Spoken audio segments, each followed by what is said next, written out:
Today, I'm interviewing Mariano, a partner from Newtopia, a new fund based out of Argentina. I'm super excited as this is my first Latin America fund, and I'm super excited to hear about his learnings and about investing in that particular region. Hope you enjoy the show. Hello, good afternoon from Austin, Texas, and good morning or early afternoon from Argentina. Yes. Yes.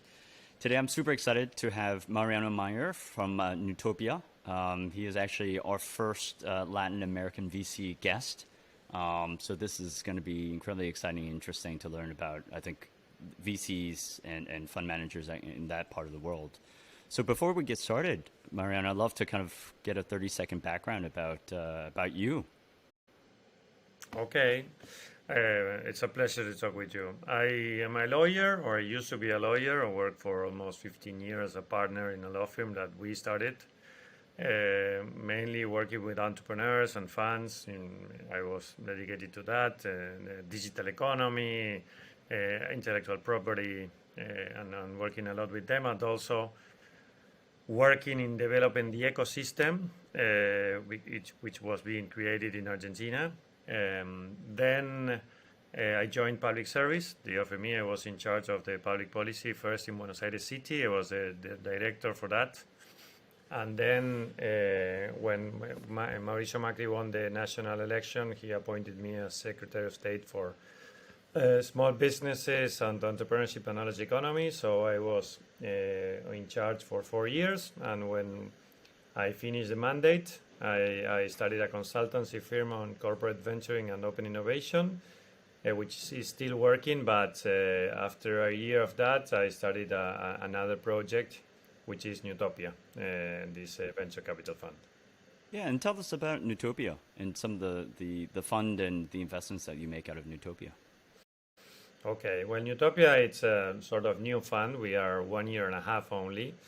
It was created or started during the pandemics, a group of friends that were in a certain moment of our lives trying to do something meaningful with impact that could help the digital transformation of Latin America. So we decided to focus on the very early stages. That's why we started a pre-seed and seed venture capital fund, agnostic of sectors. We are working where there is transformation of value chains. We are investing all over Latin America in startups. So far, we have invested in 60 startups from more than 10 different countries. Basically, it's a very early stage fund. We help them, we invest, and we help them until they can make their Series A. So that's the road to Series A, what we do. And then what makes, and I'm sure Latin America is also very competitive in specific ways. I'm sure some of the startups also want to go to the US very early. What makes Newtopia different or special compared to some of the other funds in the region? Well, it's difficult to compare, but the spirit of Newtopia, it was started by some of my partners and friends were very, very successful entrepreneurs and investors, also angel investors. Patricio was the co-founder and CTO of Mural, one of the unicorns of the region, a company that's used all over the world. Juan Pablo Lafos, also a very successful entrepreneur, many exits. Diego Noriega also, he sold his company to eBay. And then there is the youngest is Sasha, who used to be an entrepreneur, and then he had a previous fund, an accelerator. And then it's Jorge and me. We were in the private sector, then we were both in public sector. Jorge was the Secretary of State for Science and Technology, and I was for small businesses and entrepreneurship. So we became friends at that moment. We have all the experience of the public sector with the fund of funds and the innovation fund and many other things. So it's a good combination of entrepreneurs and policymakers. And also one of the big assets that we have is an amazing community of investors, which are mainly entrepreneurs, successful entrepreneurs. Because what we wanted to do with Newtopia was to sort of organize many of these people that, like us, were mentoring or investor on their own, but mainly individual efforts with less impact. We decided to make something with in a more scalable way that could have more impact and to really help the transformation of Latin America, which has huge problems that, for the first time, I would say, could be improving in a tremendous way with technology and talent. I'm going to lean into the policy bit a little bit. So actually haven't heard that many funds with kind of government background. So I actually used to work for the government. I used to be in the United States Army, so understand that piece. And then I actually also consulted for the Hong Kong government on innovation technology policies. Where do you think your experience lends itself into the entrepreneur ecosystem? Well, basically, we have a very integral vision of the transformation of the economic sectors of the value chains. And transformation in many cases depends not only on the entrepreneurs, but the different stakeholders, the corporations, the government in many cases, with some policies that would be pro or anti innovation, and the tensions between the incumbents and the newcomers. And also, well, we were in government, but we were working in this. We started the fund of funds, so we were working with most of the funds on the entrepreneurs. I've been doing this for more than 20 years, and Jorge also. Jorge was running the innovation fund, so he had an amazing background there. And also, when before that, he was working in the transformation of the educational system of Buenos Aires City. So all the edtech startups, he had an amazing background. And the last job he has was working on the transformation of the health sector of Buenos Aires City because of COVID. So these sectors that are fortunately becoming more and more important, which is health, wellness, and education, he has an amazing experience there. So it's I guess it's a combination of knowing some of the urgent societal problems, and so therefore you have a thesis that you can invest in startups with. And then obviously practically as well, I think knowing a lot of the ecosystem, other funds, knowing some of the kind of, I guess government as an LP as well, that also helps. Totally, and of course, working at government was an incredible opportunity to create relations. I was involved at the co-chair with Jorge in the G20, YTO, UN, so we have a very good relation with other policymakers, with investors from all over the world, which are in some cases our LPs. So it was a good experience, as well as our previous experience in the private sector. That combined with very experienced entrepreneurs and operators like Patricio, Juan Pablo, and Diego creates a good match. But we all share this vision of trying to cooperate in the improvement and transformation of the region, which has huge problems. I mean, we have countries with 50%, 60%, 70% of poverty. Everything needs to be done. So Latin America, it's an incredible place because it's a 600 million people market and population with very good penetration of cell phone and young population. But everything needs to be done.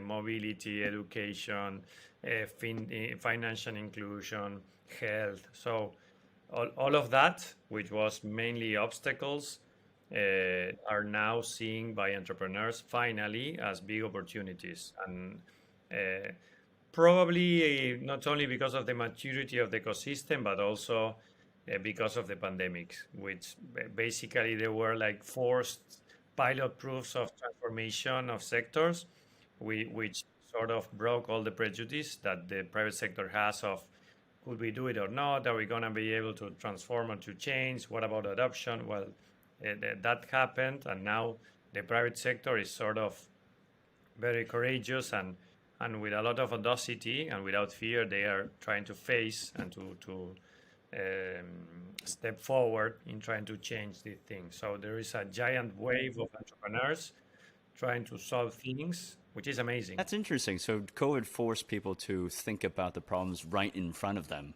rather than inventing a new problem or inventing a problem or solving a problem somewhere else, solving their own local problem. Absolutely, and that, of course, brought the attention of investors, international investors that are seeing Latin America as, wait a minute, there is something here, there is talent, there is problems, there is a big potential upside here. It's a sort of peace territory, and so they are seeing that there are many interesting things to do here. So, of course, now we have the winter and everything, but if you have a sort of mid and long-term vision, it's an amazing place to bet and to support. That's fantastic. I'm going to kind of switch gears a little bit. So, your new fund, 1.5 years old. What are, this is the tough question. What are some of your current challenges? Or tell me about a challenge as a fund you face and what you have done as a firm to solve that. Okay. First of all, the thesis. It's not easy. There's a lot of competition, a lot of funds. So what is going to be your value proposition? And are you be able to deliver that value proposition to startups? Which of course leads to deal flow. Are you going to be able to, all the startups that you want to invest, are you going to get them or not? So that's a challenge. Then of course, and especially in this moment, is fundraising. When you have a lot of competition, usually entrepreneurs, they don't know that VCs, they have a tough time fundraising, and it's even more difficult than fundraising for a startup because you don't have like a product or something. You have to tell we are going to do this and that. So it's tough also, but it's like a challenge, like any other challenge. And then of course to help and really add value to the startups that you have chosen. It depends, of course.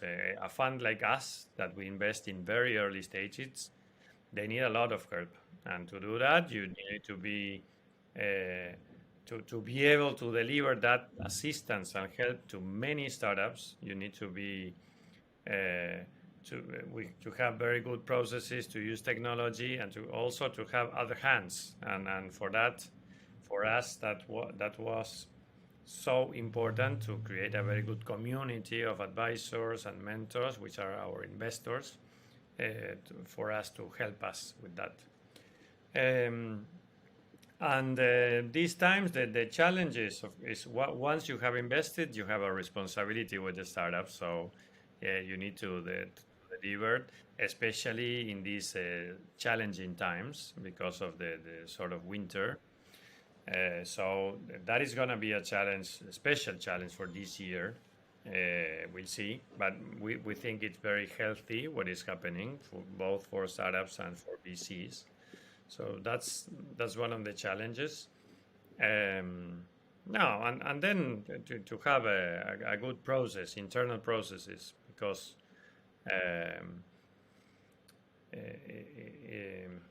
when you like entrepreneurs, it's amazing to talk with them all the time, and usually you would like to invest them all. So you have to say no much more times than say yes, and that's not easy. That's something that you need to train and to be very professional on that, and not to rush. So that's also a challenge. That's good. Actually, that's a good one. It's easy to fall in love in this business, isn't it? Yes. It's easy to fall in love, and you cannot fall in love too many times. No, totally. Exactly. That's a good one. This is the first time I've heard of that one. Okay, so we're going to end this call, this show, with one last question. If you did it all over again, if you kind of could start Newtopia all over again, what is one thing that you would do differently? What would I do differently? No, probably in the as you mentioned, you fall in love with the startups, so you like to help them a lot with many things, and probably because of your experience and your network, you can help them in many things. Sometimes it's better to focus just on a couple, and for them also to focus on that and not too many things. So your help could be more efficient, and then of course you can improve that. But probably I would start with less things, and then growing and growing. Well, on that note, thank you very much for your response, and thank you for your time. It's a pleasure. Thank you.